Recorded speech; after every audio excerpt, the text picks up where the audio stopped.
Two French doctors have suggested that a potential vaccine for coronavirus should first be tested on people in Africa. The discussion on TV left viewers horrified. Although those insulting and disparaging remarks by racist French doctors have ignited widespread anger and condemnation across Africa and other parts of the world. Welcome to this edition of Africa Today, which will focus on the insult by the French doctors to African people amid a global coronavirus pandemic. I'm your host, Mubarak Kenya. France insults Africa. The now infamous French doctors involved in the scandal are Jean-Paul Mira, head of the intensive care unit at the Cochin Hospital in Paris, and Camille Locht, research director at France's National Health Institute in CERM. The scornful comments were made on the French television channel LCI during a discussion on COVID-19 trials to see if the BCG tuberculosis vaccine could be used to treat the virus. Let's take a listen. Est-ce qu'on ne devrait pas faire cette étude en Afrique, où il n'y a pas de masque, pas de traitement, pas de réanimation, un peu comme c'est fait d'ailleurs pour certaines études dans le sida, où chez les prostituées, on essaye des choses parce qu'on sait qu'elles sont hautement exposées et elles ne se protègent pas. Qu'est-ce que vous en pensez ? Alors vous avez raison, et d'ailleurs on est en train de réfléchir en parallèle à une étude en Afrique justement pour faire ce même type d'approche avec le BCG, un placebo. Je pense qu'il y a un appel d'offres qui est sorti, il va sortir, et je pense qu'on va en effet sérieusement réfléchir. The latest racist remarks by French doctors that continue to attract widespread condemnation internationally also serve as a reminder that medical colonialism perpetuated by Western countries continues to plague Africa. One of the first international personalities to strongly condemn the French doctors was the Ethiopian director of the World Health Organization, Tedros Adhanom, who did not mince his words. A comment last week from some couple of scientists who said the testing ground for the new vaccines will be Africa. To be honest, I was so appalled, and it was a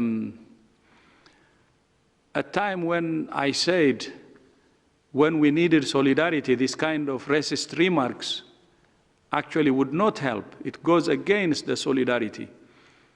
Africa cannot and will not be a testing ground for any vaccine. We will follow all the rules to test any vaccine or therapeutics all over the world using exactly the same rule. Whether it's in Europe, Africa, or wherever, we will use the same protocol, and if there is a need to be tested elsewhere, to treat human beings the same way, equally.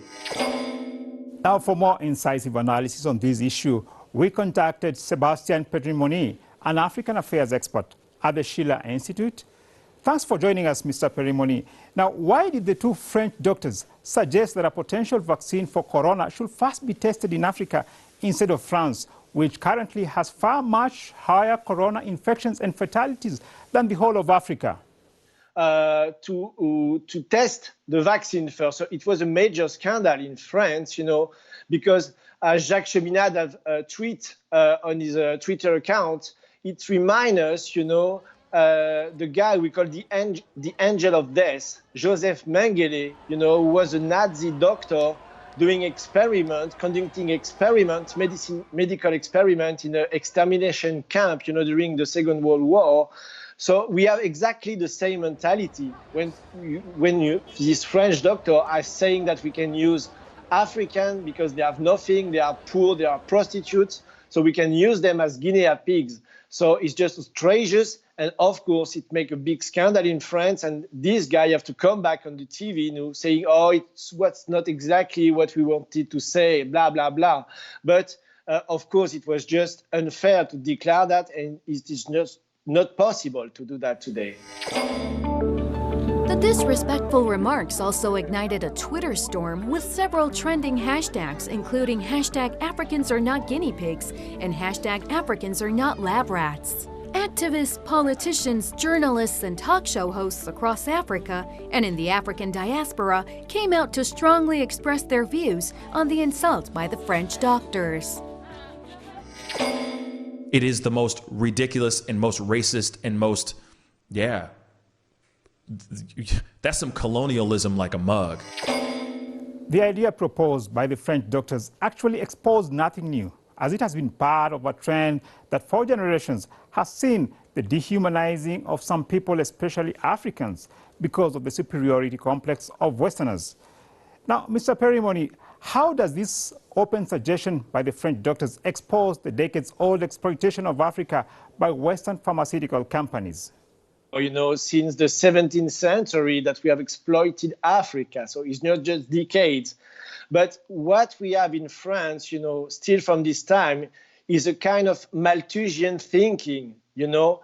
People saying, remember that the last three presidents of France, Nicolas Sarkozy, François Hollande, and Emmanuel Macron, have all three declared that we are too many people on this planet, and particularly in Africa. Macron was saying recently that you have African women having 6, 7, 8 children. It's not possible to have so many people. In 1996, Kano State in Nigeria was the epicenter of a massive meningitis outbreak. Pfizer, a United States multinational pharmaceutical corporation headquartered in New York City and one of the largest research pharmaceutical companies in the world, decided to conduct clinical trials to test a drug it was developing. Pfizer deliberately refused to acquire informed consent from the parents of the patients and took advantage of their predicament. We believe that the case that the federal government has against Pfizer is a good case. There's overwhelming evidence of Pfizer's misconduct. There's overwhelming evidence that Pfizer perpetrated all kinds of fraudulent activities and also engaged in this clinical trial illegally. There are victims who are living today. There are some families of the victims who have died who what they understood at the time Pfizer came to Nigeria was that Pfizer was volunteering treatment. They did not think that they were volunteering their children as guinea pigs for a clinical examination. Meanwhile, while African nations were condemning the racist French doctors, the Democratic Republic of Congo is prepared to take part in testing of any future vaccine against the coronavirus. The head of the DRC's National Biological Institute, Jean-Jacques Mayambe, says his country has been chosen to conduct the tests. Vers le mois de juillet, août, nous pourrons commencer déjà à avoir des essais cliniques, n'est-ce pas, de ce vaccin. Ici à l'ADC. Bon, nous avons été choisis aussi pour faire ces essais. Donc, le vaccin sera produit soit au Canada, soit aux États-Unis, soit en Chine. Nous sommes candidats pour faire les essais ici chez nous. Mayambe's comments have come under a storm of criticism in the DRC, where young people have taken to the social media to express their strong disapproval. Cornelie, I am from DR Congo. I say no to COVID-19 vaccine trial in DRC. We are not guinea pigs and Africa is not a laboratory. Researchers in Western countries know only too well that conducting research on humans in their countries is an uphill task with too much red tape. However, in third world countries, especially African countries, big pharmaceuticals conduct unethical and illegal research on humans, often with complicit support of bribed government officials. Now, what has motivated the DRC in declaring readiness to take part in testing of a future vaccine against the coronavirus? Probably money, unfortunately, because you have to know that big pharma, what we call big pharma, the big pharmaceutical company in the world, most of them have benefits which are higher than the GDP of most the African countries. They are much more powerful and they have means of influencing by money, by pressure, and probably that's what's happened in the DRC. African thinkers and analysts have also voiced their opposition to lack of leadership, which has turned the continent into a testing ground for Western pharmaceutical. A Kenyan communication strategist speaking at a local TV station clearly puts the blame on African governments and says it is time for Africans to create their own identity. What we've done for a long time, because of our mismanagement, because of how we've placed ourselves in the international stage, Africa has always been the dumping ground of anything, whether it is called the dark continent or the third world or whatever it is. We've always been the recipients of that. One of the things that COVID-19 must make Kenyans, Africans wake up to is it's time we created an identity for Africans. Asians have an identity because of China and Singapore and South Korea. Africans do not, and the only reason we do not is because we keep thinking that if we borrow ideas from the West, specifically from IMF and World Bank, we will somehow develop, while every country that has ever developed in the last 60 years has done so in defiance, not because of the IMF. Following the outcry and condemnation of their insulting proposals, the two French doctors issued statements apologizing.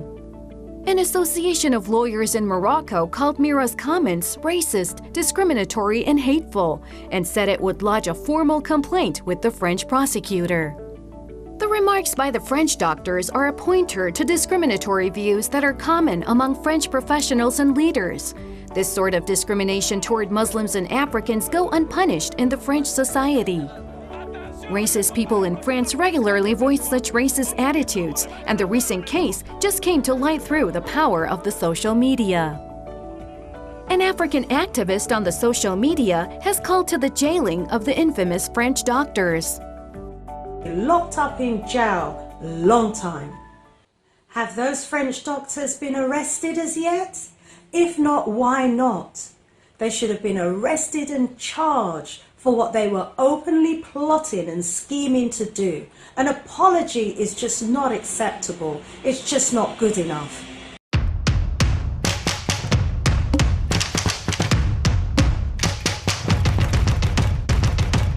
And now in this segment of our program, my colleague Sheila Nelima will be presenting you news and events from across Africa. Now, what do we have today, Sheila?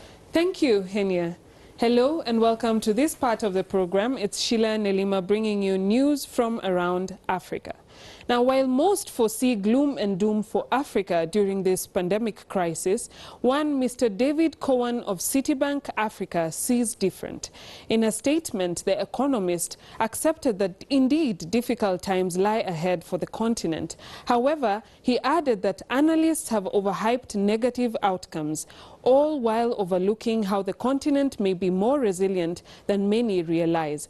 He stated that due to Africa being a subsistent agricultural economy, you actually have to have physical destruction of property for the GDP to go under. He believes that coronavirus may even provide windows for economic reform. Now, talking about destruction of property, the locust plague continues. Video clips showing an expanding swarm of locusts large enough to block the light of the sun have been circulating online. The infestation that hit East Africa last June has been said to have increased, damaging hundreds of thousands of farmlands. This poses a serious threat to food security to an already seriously affected area. Now, on to expanding developments. Angola has raised $34 million from the privatization of 7 companies. The companies that transact on agro-livestock and agro-industrial sectors are now private Angolan companies. This comes as a result of the public tender launched mid-last year, inviting investors to buy public entities. Now, still on development, the companies of the Nacala corridor in northern Mozambique have merged their brands into a single trading name. This, they say, is to boost and promote the commercial relationship between companies as well as with the users of their services. The said businesses are majorly centered upon coal logistics and general cargo. Now, in other news, Chad ended its military missions that have been combating activities of terrorist groups such as the Boko Haram. This includes withdrawing Chadian forces from the Joint Multinational Task Force and the G5 Sahel operation. The president, Idriss Deby, stated that Chad's troops have died for Lake Chad and the Sahel, and no other soldier will take part again. Now on to arts and entertainment. Egypt's Ministry of Tourism and Antiquities launched a series of virtual and guided video tours of the museums and archaeological sites. The initiative goes under the slogan, "Experience Egypt from home, stay safe." The aim is to entertain people all over the world at the comfort of their homes during this outbreak period. Let's have a look at one of their tours, shall we?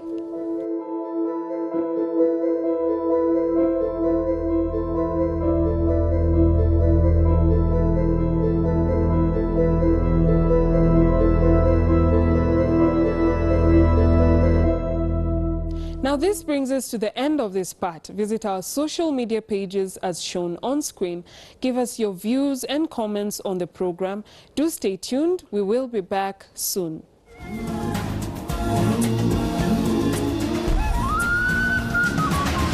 France insults Africa.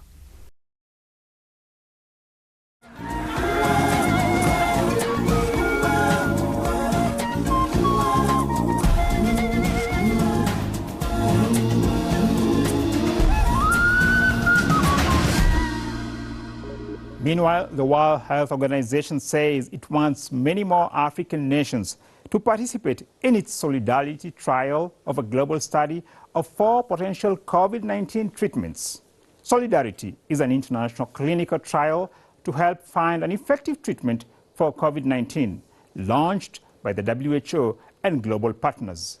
Now, what's your take on African countries participating in these WHO-initiated clinical trials for treating COVID-19? The problem is not clinical trials. We need clinical trials. We need it in Europe, we need it in China, we need it in the US, we need it in Africa also.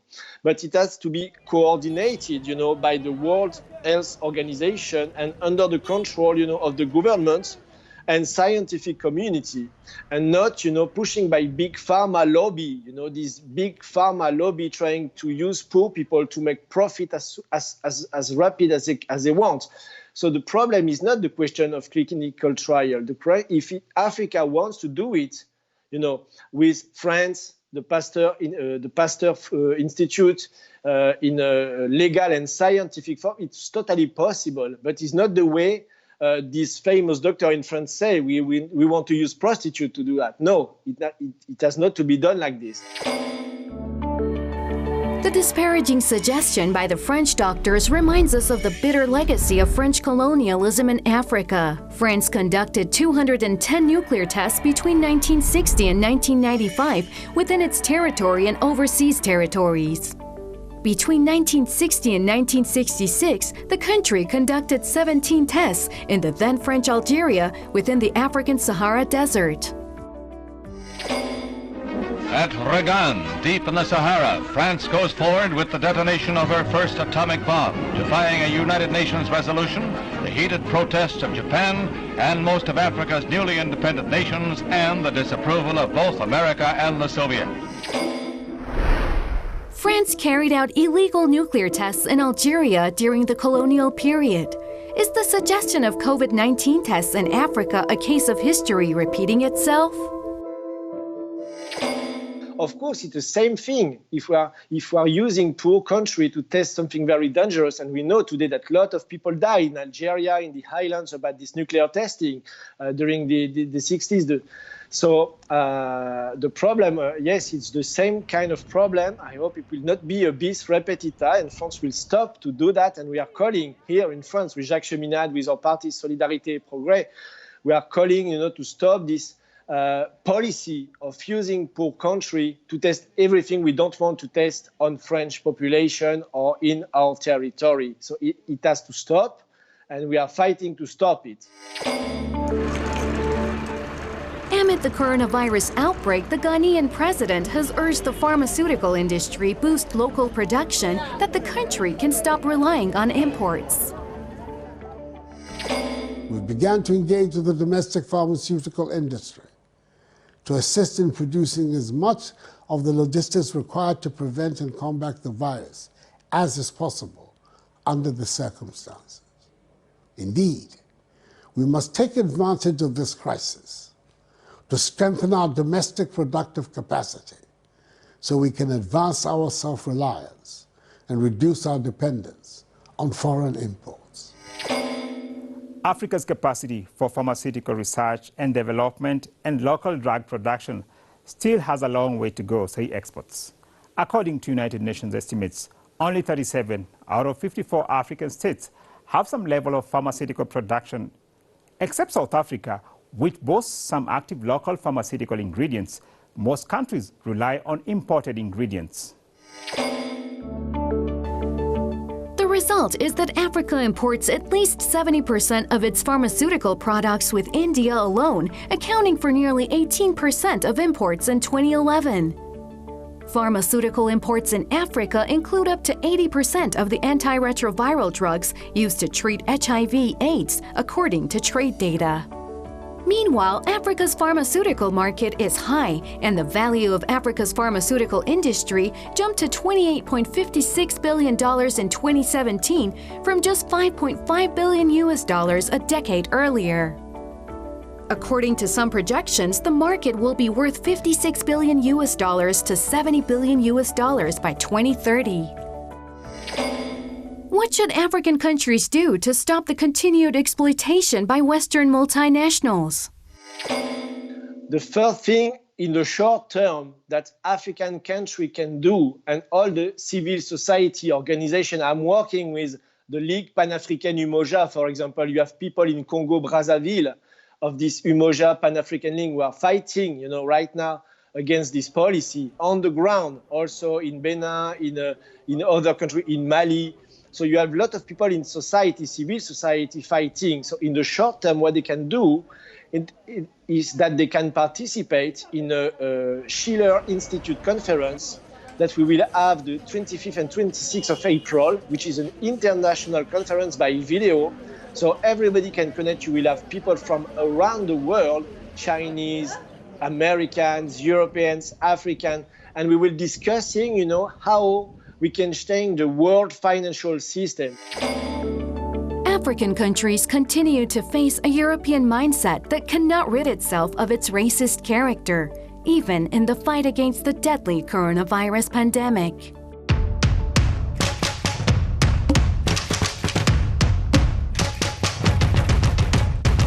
Welcome back. In this segment, we are going to delve into our social media activities. Some few weeks back, we aired a show focusing on the Democratic Republic of Congo, the violations of the rights of children by technological giants. These are some of the comments from our viewers. We have Linda Masarira of the Lead Zimbabwe Party. She stated that ILO and UNICEF should intervene in DRC to protect these children who are being denied education and forced to work in dangerous and safe cobalt mines with primitive tools. Now, Martin Chibanda stated that, what about putting this responsibility to the African Union?